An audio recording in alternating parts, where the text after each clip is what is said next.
Bean dance, yeah. Mhm.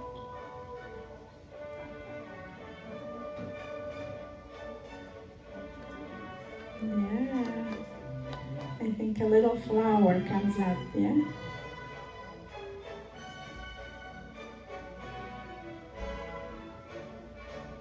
And look, that's gonna show us how much going on underneath, right? We saw more what's going on above the surface.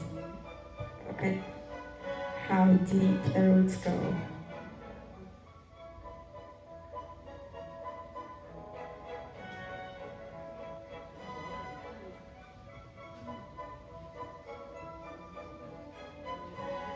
You see all those little things there, right? Look at that. Yeah?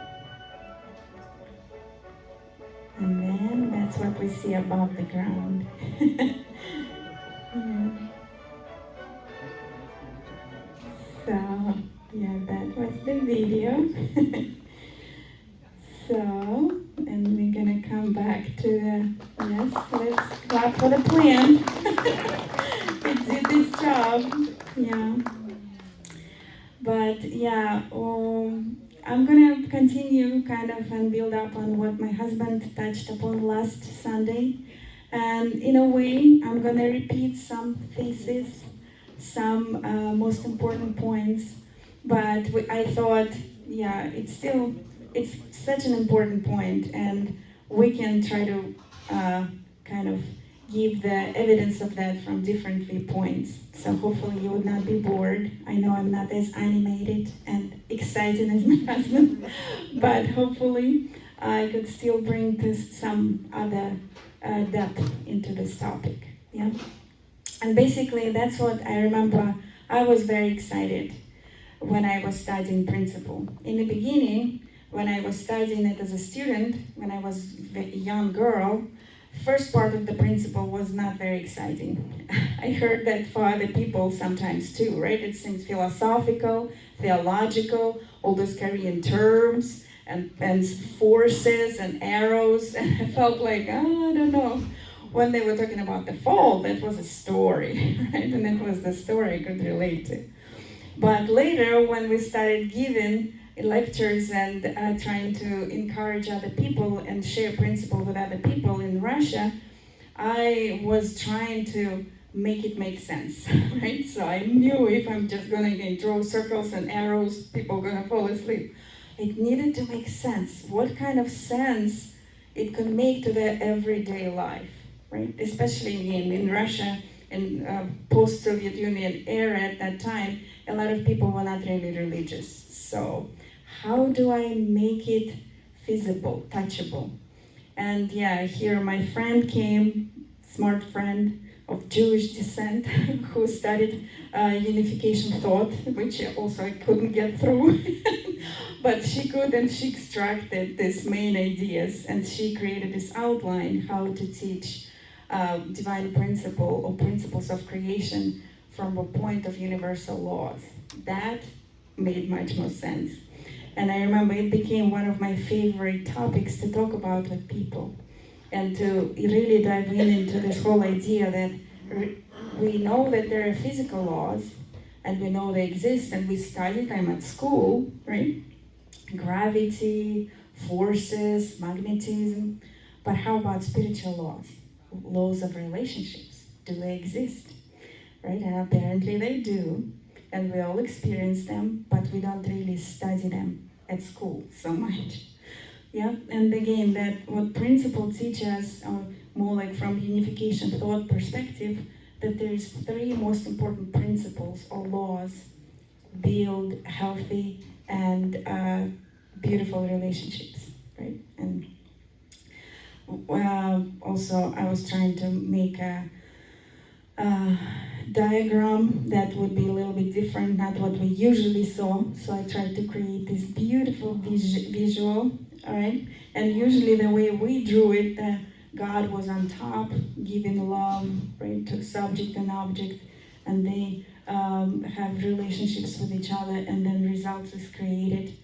but I thought to do it a little bit differently. Yeah, this whole analogy with the plant, right? How the plant grows, that the roots is deep inside. We don't see it, right? But I really love those videos, how you could see that the roots start first and how hard they work trying to get in and get all the nutrients, right, from the earth. So whatever result is just half, right? And many times it's smaller than what's going on underneath, right? So, and again, going back, I will get back to this slide if you like. Yeah, so first and very important point is, or maybe, yeah, let me go this way, right? Is common base, right? Any relationships that we build, whatever common base we have will determine the length of the relationships, the depth, and quality of those relationships. And we know, right? Sometimes we create all kind of relationships. If I remember also giving this example, it's a funny example, but if me and Tony decide to rob a bank, we have a common base. Right? We need money. We want more money, and we don't want to work. We want more money now, right? So it's a common base. Right? And then we're going to have giving and receiving, right? We're going to exchange ideas. We're going to put the roles. You're going to do that. You most probably Tony's going to hack into a computer system. I'm not good at it. Or something like that. I'm trying to charm the guards or something, right? We make a plan. We have a give and take relationships. And the result will be that hopefully we will succeed. Or maybe hopefully we won't. So, but would it be something lasting? Right? Would it be something that will bring us joy, right?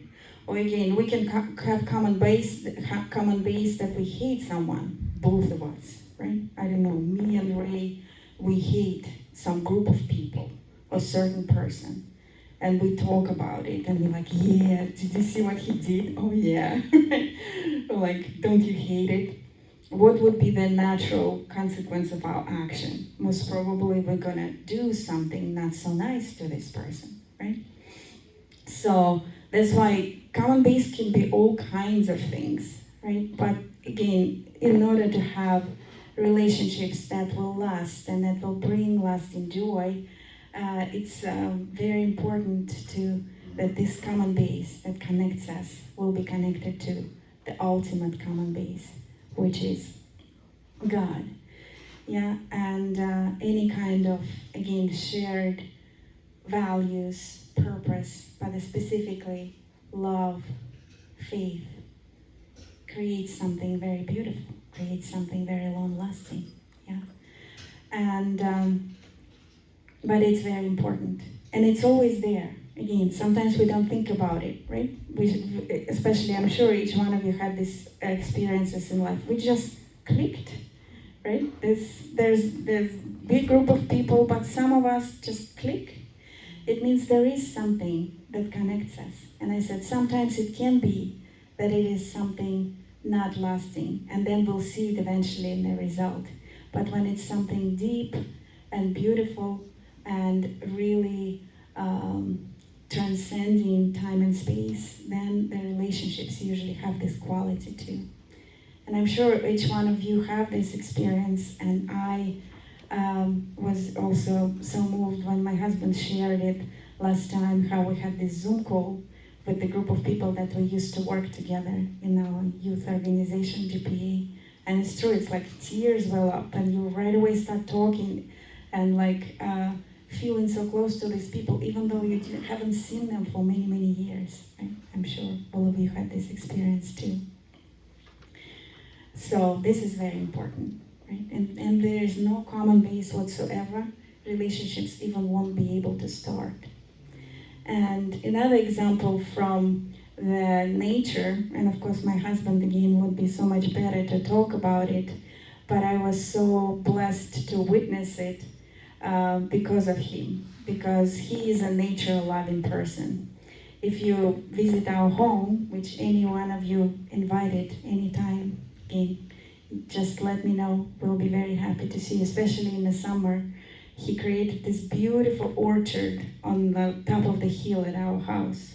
Our house is very simple, but environment that he created is so beautiful. We have fruit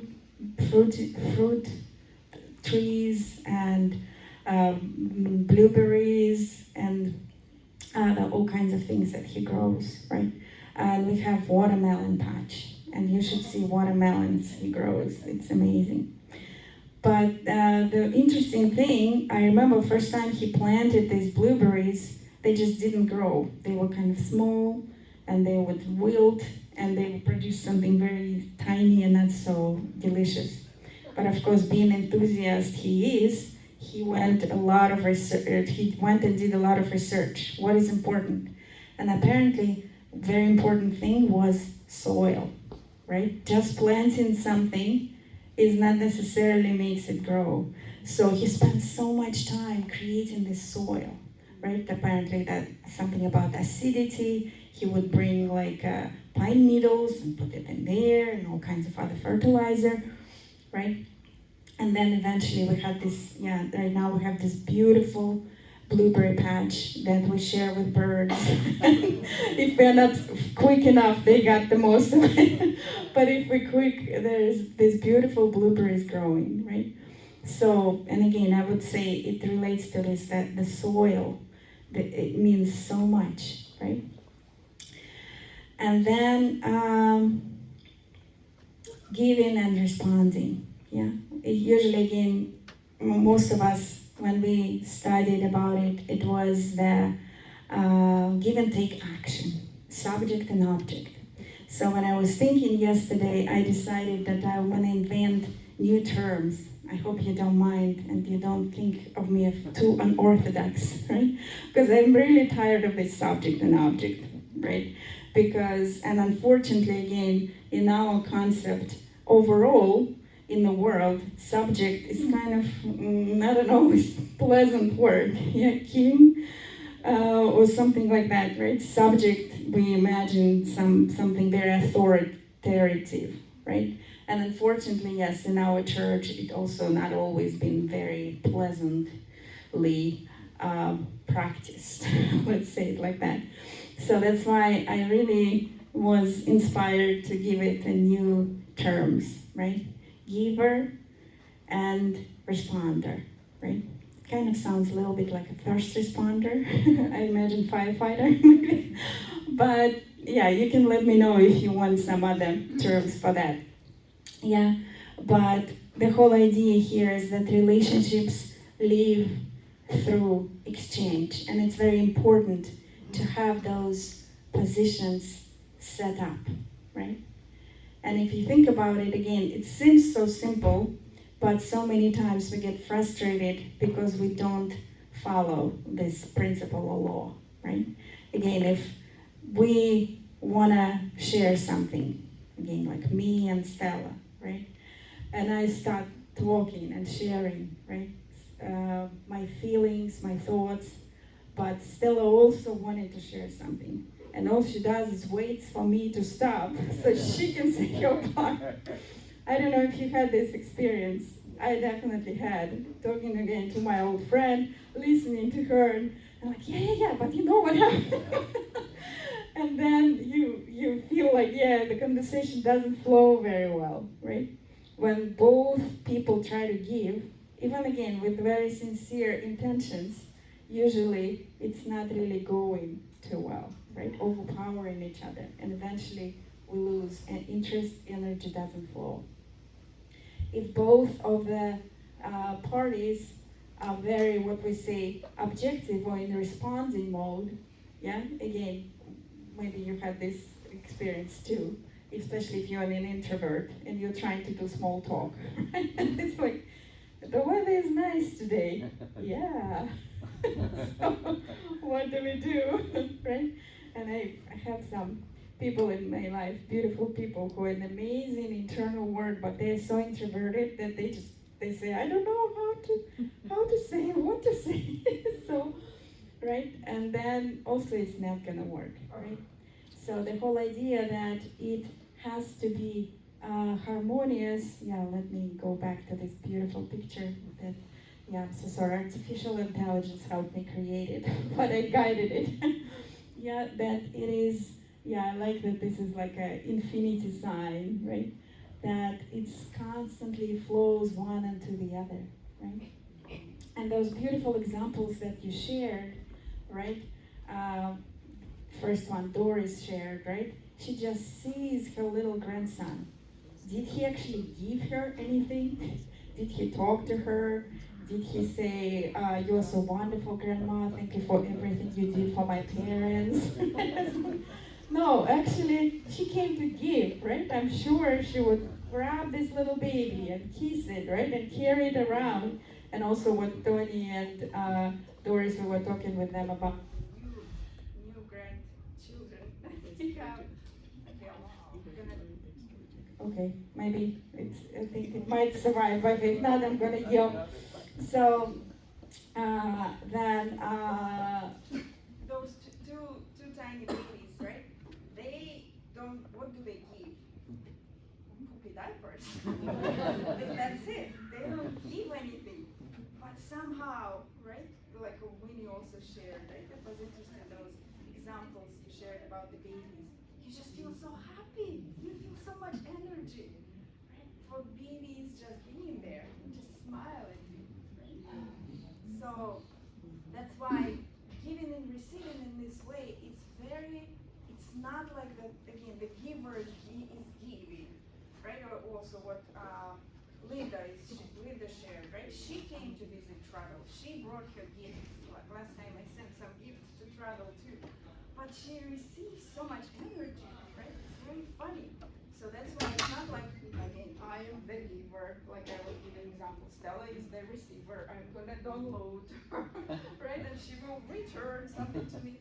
It's flowing, right? Like constantly. And we never know when am I giving, when am I receiving. It just flows, especially again in our natural relationships of love and friendship and connection. We never like think about it this way, right? Who is giving now? Whose turn is it is to give, right? However, if it doesn't flow naturally, we do notice and we do feel that something is missing. Again, and usually it happens when, again, we are getting what I would say, again, receiving information, receiving some kind of guidance or expectation, but we don't feel the interest from this person of our response, right? We get tired of it, right? That's why, yeah, that's my struggle right now that I'm working on. And again, I do believe we're in a beautiful time in history and in our movement's history right now when we can try to fix all those things. Because a lot of times, again, I feel like, here's the goal, and you do it, and this is your quota. I'm like, but you didn't ask me. We didn't discuss that. You just, I know why you're doing this. I know your heart. I totally do. Could we talk about it? Could I do it a little bit different ways? And this pretty much dialogue doesn't really exist, right? But you know, in the family, most of us here are parents. Some people not, and a lot of us have adult children. Does it really work, right? You know, it doesn't, right? When they're little, yes, right? And still sometimes they fuss. But then they're teenagers and we just say, because I said so. What do children say? What if I don't think so? What if I don't want to do it anymore, right? And that's when we start getting, oh, what do I do now, right? But usually, yeah, in any relationships, and like also Doris said, right, this point, when you feel like you just loved for who you are and there's no expectation, then we naturally actually want to give back. We want to do something.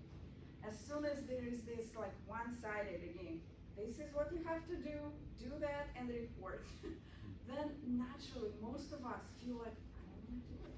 Even if I know it makes sense, even if I know it's a beautiful thing to do, it's a reasonable thing to do, but if there is no flow, right, then it doesn't really go so well. So that's why it's very important. However, again, I want to bring this point back, that it's important to have these positions, right? it really sometimes also makes things difficult and very complicated and heavy if these positions are not followed, right? And I was thinking yesterday, I was talking to my friend, sharing with her about my travels, my missionary travels when I was younger, and how I had this very interesting experience in Korea, right? I don't know, many of you who were in Korea, I know some people spent some time over there, right? Like Kathy, or apparently Cabot spent 2 years in Korea teaching English. Did you know about it? I didn't know. I had a beautiful pastoral meeting with Cabot. I learned so much about him. So anyway, so I remember when I was in Korea, we were fundraising, right? And I was young. I was 20 something years old.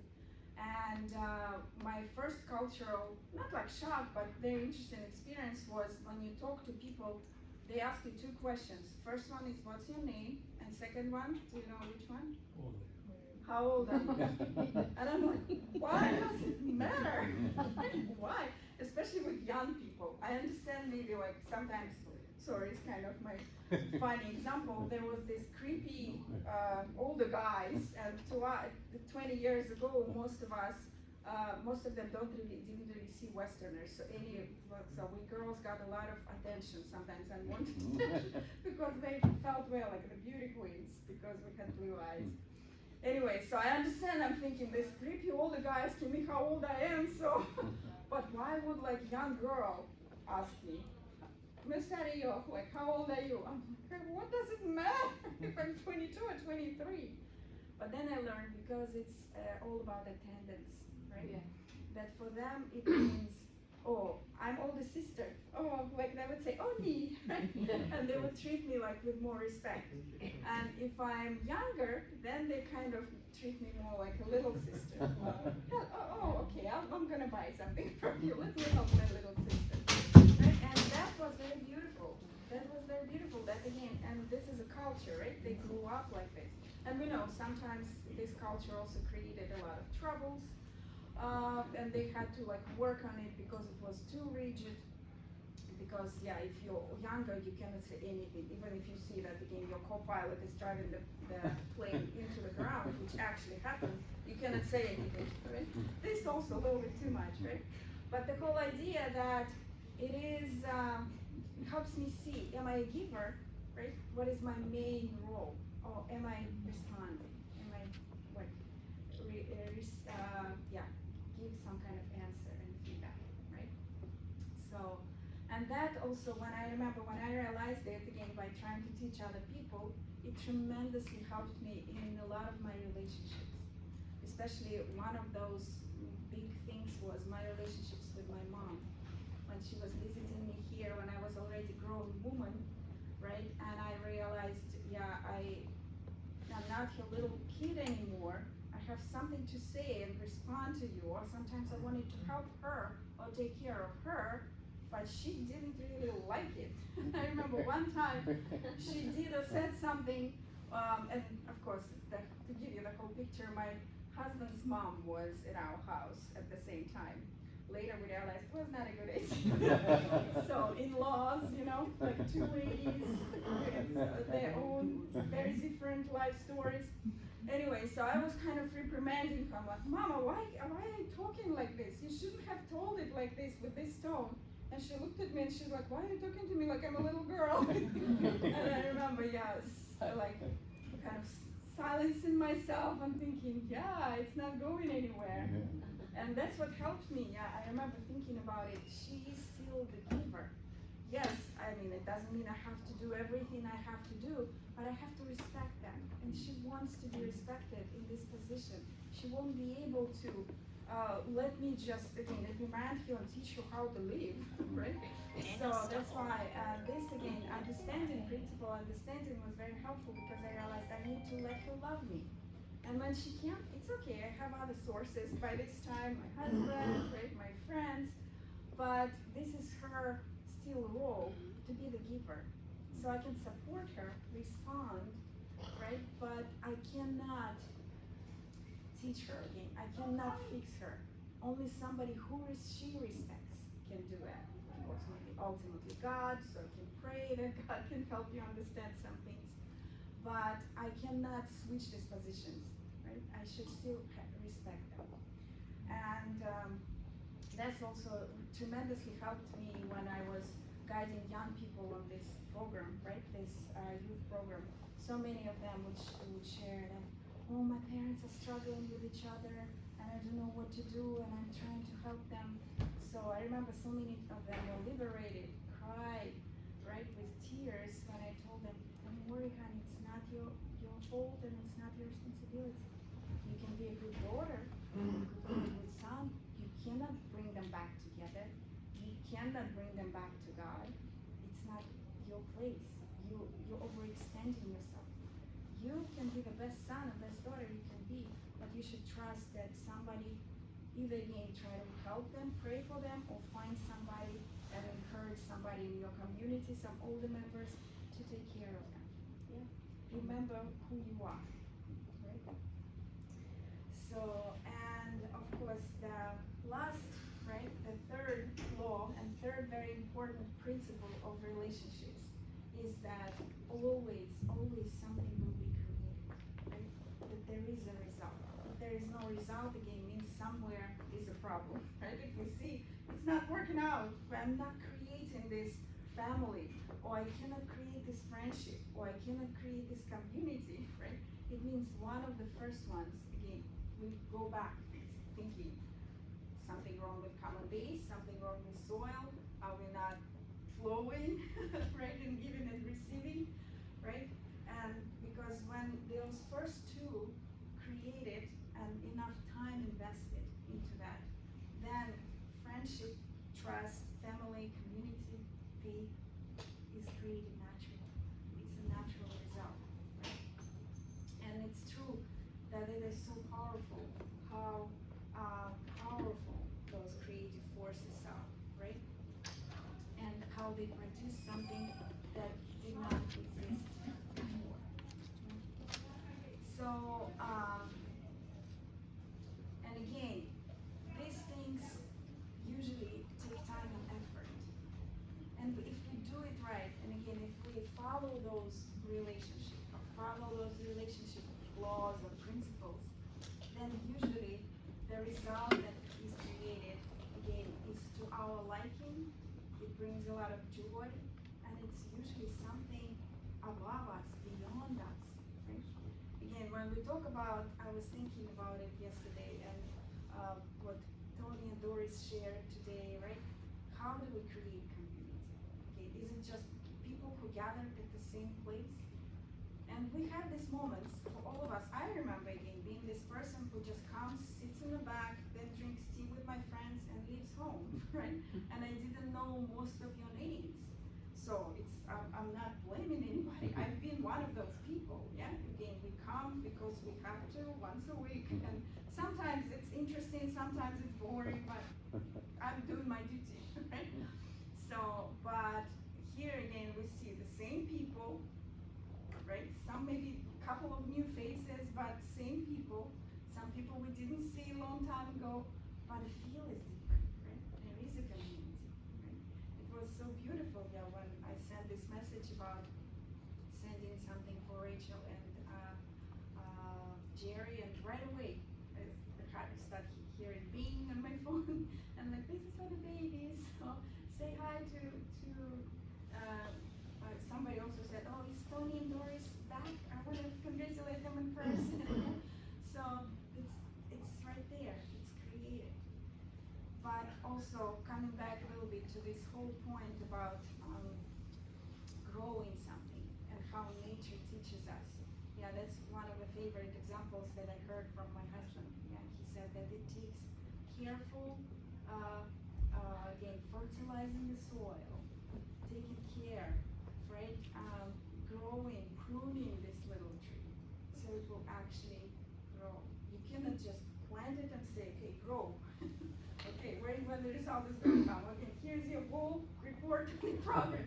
It's never going to work, right? Even if you have a beautiful seed, right? If you buy, so many times I experience, I buy this beautiful plant at the store, and then 2 weeks later, it's all wilted. And I watered it, but apparently I overwatered it, right? Some of the plants are very, very not hearted, right?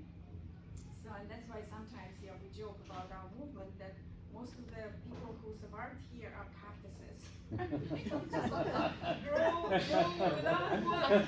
Just give us some sun and we'll be okay, right? Yeah, oh, sorry, cacti. Yeah, cacti. Yeah. Or those, what we call succulents, right? They can be really pretty and sometimes they bloom, right? But there's not a lot of variety. If you want to have a jungle, you have to have very beautiful atmosphere. And that's what we keep forgetting to do, right? That's why, yeah, definitely that's what been kind of my quest, and I'm still figuring out. And again, I don't know how much can I change, but even in our like pastors meetings, like so many times I was trying to say, can we have more like breakout rooms so we can actually look at each other's faces, don't just talk about spreadsheets and numbers. Or, okay, this is the goal, I'm happy. Can we discuss that? Can we do it a little bit differently? Can we take more time to create this environment before we start like expecting people to, I don't know, donate money or show up for events, right? And again, if people don't donate money and don't show up for the events, can we think about it? Maybe we're doing something not so exciting, right? So, but yes, this point, right? And again, to reiterate, right, that there's 3 stages from in the principles of creation teaching us, and each stage is very important.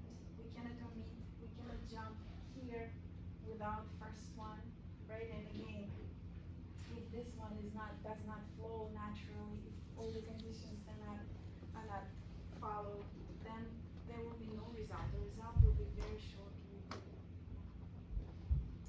And of course, usually we put it more like this, right? That God is above. And I wanted to come back to it to more kind of natural for us, understanding the way we draw for position foundation. Because I love the idea again that love flows down like a waterfall. And here this whole idea comes older to younger. If we are older, or if we are given more, or we have more experience, yeah, it should be very natural for us to share it with someone who is not ready. And sometimes again we forget, right? Sometimes, especially with our kids, so many times I make these mistakes, and I know a lot of us have regrets about that. Again, that we start being waiting in this position. Why are you talking to me like this? Fix your attitude, right? Instead of having this heart, but to think that maybe I need to do something different. I'm older. I remember that was one of the biggest thing, like a mantra I repeated when I read this sentence in one of the books about motherhood that really touched my heart. And it was a Russian author. But she said, what I repeat to myself when I get really annoyed with my kids is, I'm big and they're little.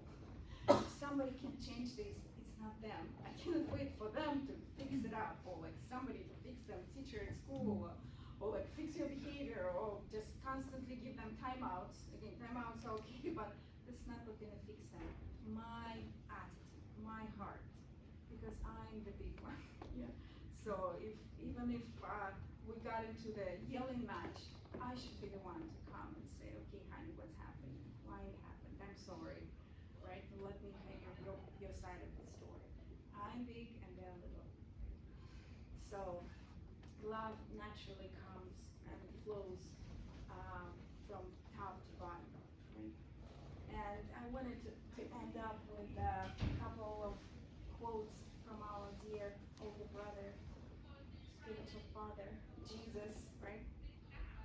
Yes, that's the whole idea, right? That the tree is known by the fruit. And again, if we have the fruits that are not to our liking, that's why I was so moved actually by the letter. If you saw it, forgive me if I didn't send it to you, but I'll make sure that Reverend Kikuchi wrote to the community. Did you see it, guys? Did I send it to you? No. Do you remember that? I will. I'm so sorry. It's very short letter. He just was very grateful for so many people who reached out to him with the whole situation in Japan, right? But his point was very beautiful. He said, "What I cannot not stop thinking and trying to work on is that we did not create the foundation that that community, society would see true parents work, right?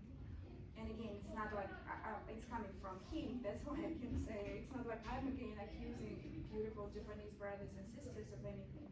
But it's always a good way. It's always a good point for us to reflect, right? If the fruit does not something that I really don't like, it means somewhere along the line, one of those principles were not broken or fulfilled properly, right? And of course, we know that it's still forces of evil attacking us, of course, yeah.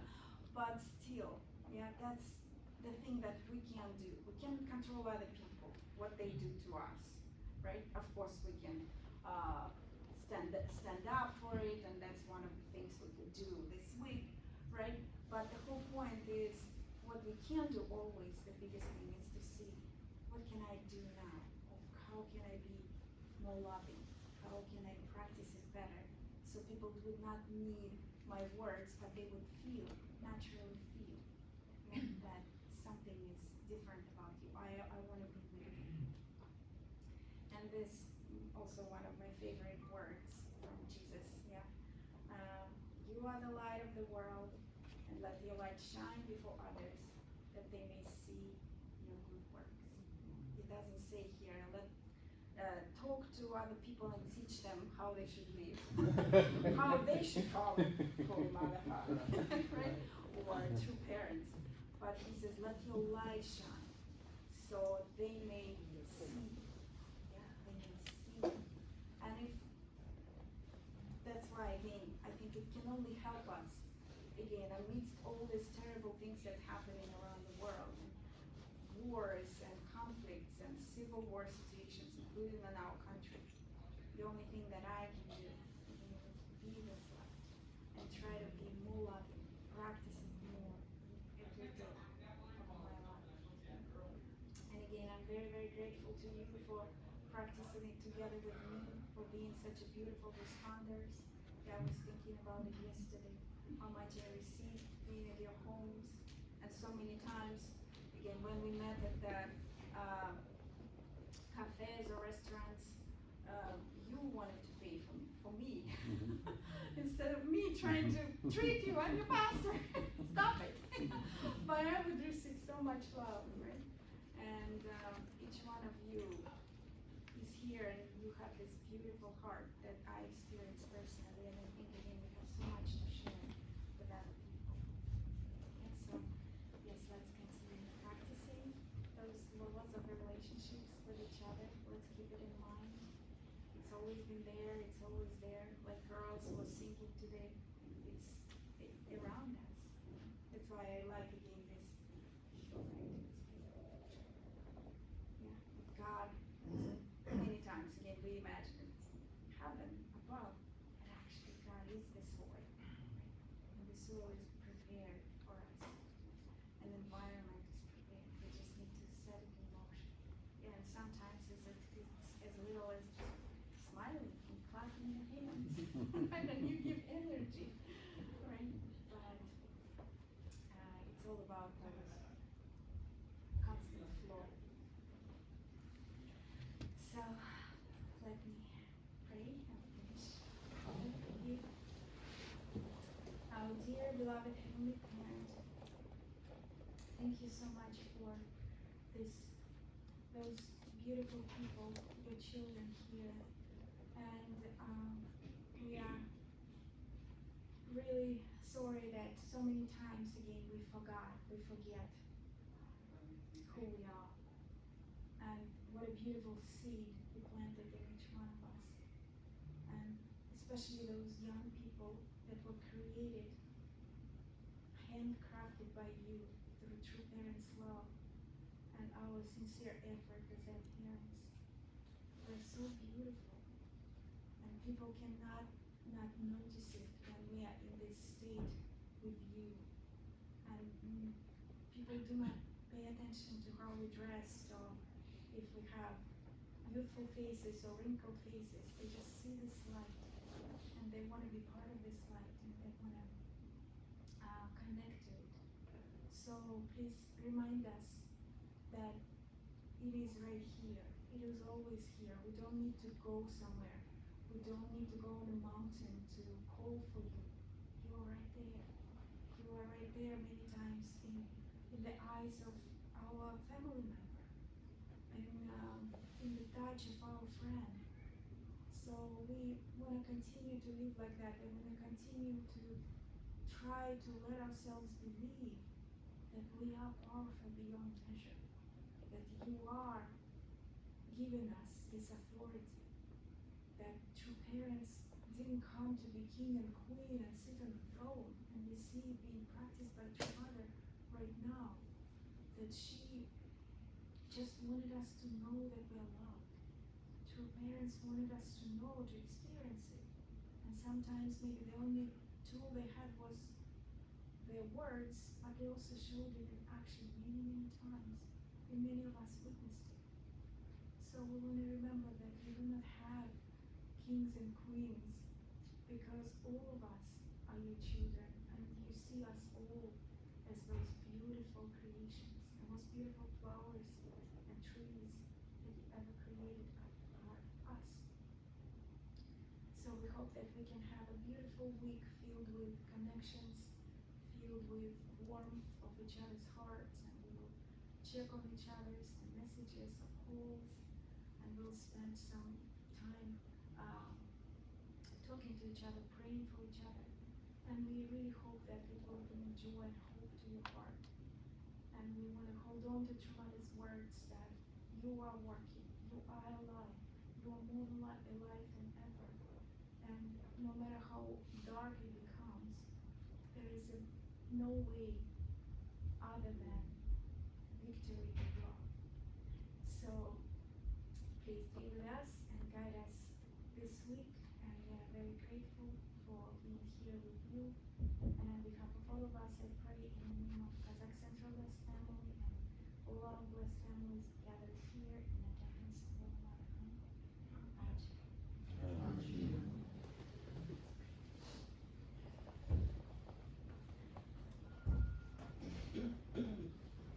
Amen.